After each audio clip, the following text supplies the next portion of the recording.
আচ্ছা বলো তো, স্ত্রীরা কখনো স্বামীর আগে খায় না কেন?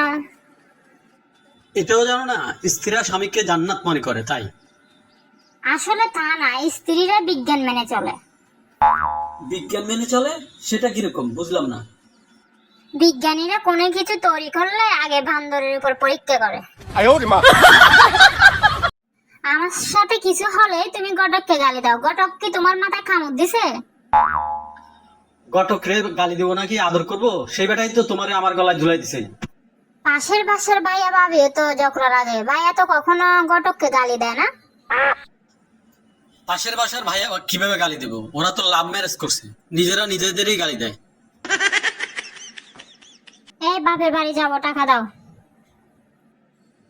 টা কি আমার কামরায়? বাপের বাড়ি যাওয়া লাগবে না, ঘরেই থাকো। তাইলে বাজারে যাও, 5 লিটার তেল, 5 কেজি ইলিশ মাছ, 5 কেজি ফোলার চাউল, 5 কেজি মাংস, আর আসার সময় 2 কেজি দই নিয়ে আসবা। তোমার কি মাথা খারাপ? এত বাজার দিয়ে কি হবে? জানি তুমি যাইতে দিবে না, সেজন্য বাপের বাড়ি সবাইরে বলছি আইতে।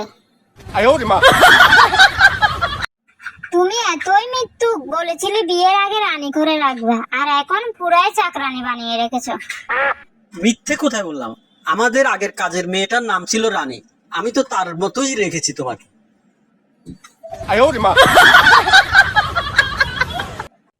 এই শোনো, তোমাকে একটা কথা বলবো, রাগ করবে না তো? কি কথা বলো? তোমাকে না একটা কথা বলা হয়নি, কাল যে বান্ধবীর সাথে তোমার বন্ধুর বিয়ে হলো, ওই বান্ধবীর না উপরের দাঁতগুলো বানানো, মানে নকল। ওহো, এই কথা, যাক শুনে শান্তি পেলাম। শান্তি পেলাম মানে বুঝলাম না। আমার বন্ধুর মাথায় ভর্তি চুল দেখছো না, পুরোটাই নকল। এই শোনো, খেলার চ্যানেলটা পাল্টাই একটু, যে বাংলা দাও না, রান্না বান্নার অনুষ্ঠান চলতেছে। রান্না বান্নার অনুষ্ঠান দেখে কি হবে? তুমি তো আর ওইটা রান্না করে খাওয়াবে না। তুমিও খেলা দেখে কি করবা? তুমি তো আর এই বয়সে ফুটবল খেলতে যাবে না। Thanks for watching and stay with us.